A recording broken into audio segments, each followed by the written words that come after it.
sabes bien lo que me tiene extasiada, porque negar que estoy de ti enamorada. Argelia Fragoso has taken the strength of the Cuban music to a lot of countries.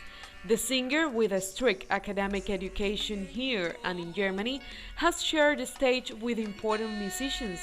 She organizes a music festival called Popular Voices and brings songwriters known by the Cuban audience, creating the opportunity to have them here.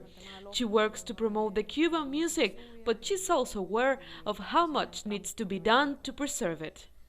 Argelia, cuando uno lee la historia Argelia, when we read your story, it's a surprise that you started in music as a child with the Aragon Orchestra, one of the best in Cuba. I know that the family environment in which you grew up was very inspiring. Why did you start so early and precisely with the Aragon Orchestra? I remember when I was very little, my parents sang in their youth, and they had a great relationship of friendship and brotherhood with many musicians of the time. With Rafael Ley himself, director of the Aragon Orchestra, my uncles, my mother's brothers, were professional musicians. They worked in different groups at Cienfuegos, from which Ley also came, and there that friendship was fostered from childhood, and that is what I received when I was born. Family meetings, the songs. Ley used to visit my house a lot, sometimes to make comments on an arrangement he was going to make, on a song he was going to introduce, to include as part of the orchestra's repertory. And then, well, he somehow watched me grow in that environment. He saw that I liked it. My father and my mother bought me my first piano because I liked music, and then, well, he continued in that path with me. He helped me a lot, and I think it was like a test that he set to see if, in fact, I think that, well, he believed I could do something with music. Otherwise, he wouldn't have put his orchestra at my disposal, me being so little, with three figures of the song, like Helena Burke, Moraima Secada, Omar Abortuondo, at the Amadeo Roldan Theater. That was a tremendous accolade, I say, but also a big challenge for me as a little girl, and it is something I cherish. Even though you started to sing early in your life, and probably you could have continued without going to school, you decided to do it. You went to the National School of Arts, and then you continued your studies in Germany. And also, after graduating, you've been working in order to promote voices of young people, teaching the technique that you have. And also, you organized a few years ago a festival that is still in place today, very well known, that's called Popular Voices, that brings to Cuba representatives of the best music of the world. And in a lot of cases, music that, even though it's listened in this country, we cannot enjoy it in stage because those musicians and singers and songwriters don't come here. I want to know, why is it called Popular Voices? Why did you decide to do this kind of festival? And what are the results that you've gained with all this? I could say it is an event that was conceived many years ago in Spain, where I have lived for many years. I created the Popular Voices Foundation was created precisely for the defense of the song. I have been, from the moment I opened my eyes into this world, an admirer of and a partaker in the best, let's call it, form of the song. When it has been fashionable and when it hasn't been so, I always say, which is the difficult part, to continue in that path even if it isn't, let's say, the most marketable product or the most wanted at that moment. What people want to listen to. I have always been an advocate of the song, and due to the creation of this Popular Voices Foundation, I took on the task of bringing to the Cuban audience, as a gift, essentially, those voices, that form of expression, belonging to artists that are probably not commercial, that are not every day in the radio and the television, but whom have gone a long way, who have a very important trajectory, who culturally are important to their countries, to their peoples, to their regions, to those continents with which we have coexist. And essentially, I wanted the Cuban audience to enjoy those musical tendencies, because we artists always go abroad, and when we return, we tell about how nice it was. We bring a couple of pictures to be seen next to the artist we spent time with, but we never say, that thing that happened there, I'm bringing it to you now, so that you know that this exists too, and that it exists nearby, and that those artists are very interested in connecting with the Cuban audience and in establishing the beautiful relationship that develops between the audience and the artist. I believe that is a fundamental premise of the meeting, to give the Cuban audience as a gift these great artists that we still have and that I believe we should defend, who are advocates of the song under any circumstance, like I always say, through thick and thin, when it is fashionable and when it isn't. And on the other hand, Popular Voices intends to rescue the taste for the song in young people. I believe that in the last few years, not only in Cuba, but all over the world, the taste for the good songs has gradually been lost. The taste for the good singers, the fact that a concert is not defined by the lights, the special effects, the sounds, but instead make the voice be the one that captivates, that convinces that audience. So I think Cuba and the Cuban audience has always been a very cultivated audience that has enjoyed the song very much.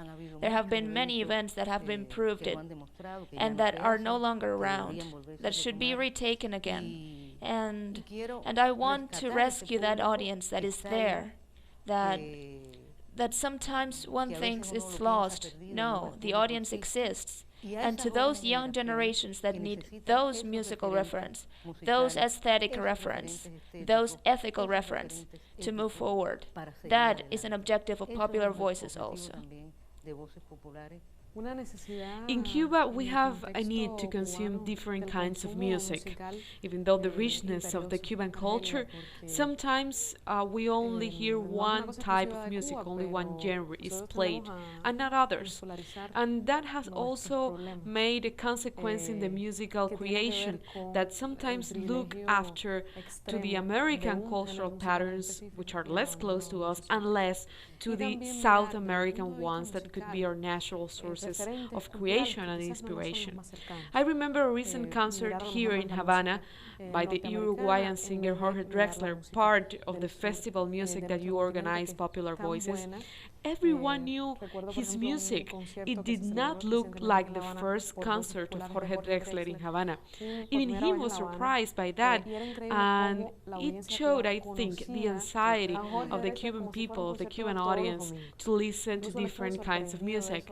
And you want to promote also these kind of voices related to genre proposals different from the one we usually hear.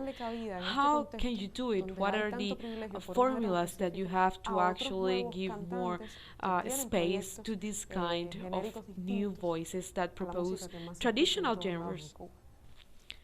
It's complicated. It's the same thing that I was telling about the concerts we're offering.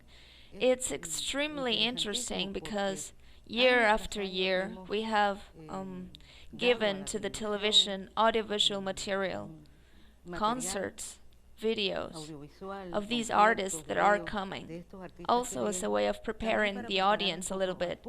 And they're never broadcasted. They have never been broadcasted. They're handed in and they stay forgotten. And yet that happens, that the theater is full, the corridors, of a heterogenic and especially very young audience who know the repertory of the singers. In Dressler's case, as we were saying, in the case of Lida Donch, Sanavaca, then one wonders, what is it, right? Why? Why does this happen?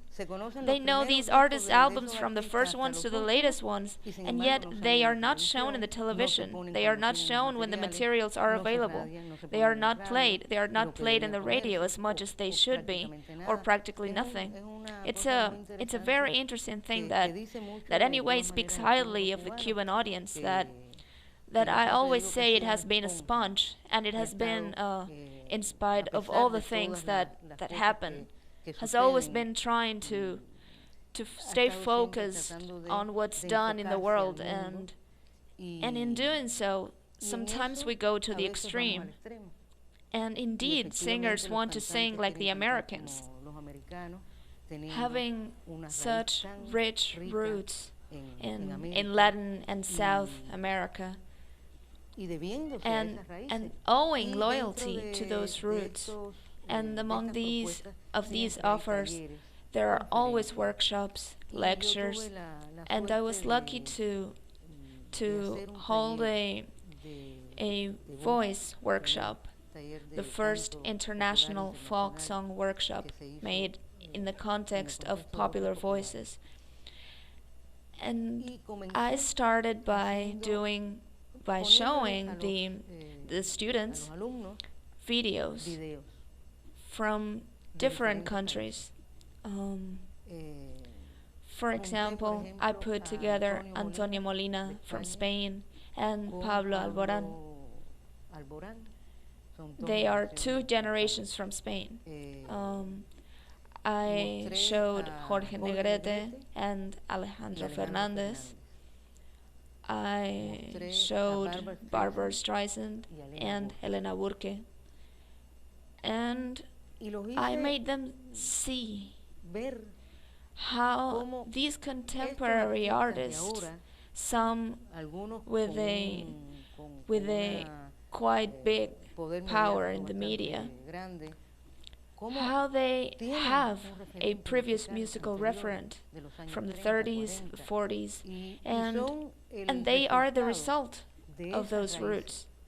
Then how we, as Cubans, are going to lose those roots, are going to lose those reference that we do have, that we have in singers, that we have in musicians, that we have in stars. So I think it's a very complex work that takes a long time, but we must fall upon it. We must make them see it, and we have to work every day of our lives, especially for those young generations, which are the ones who live in charge of the culture.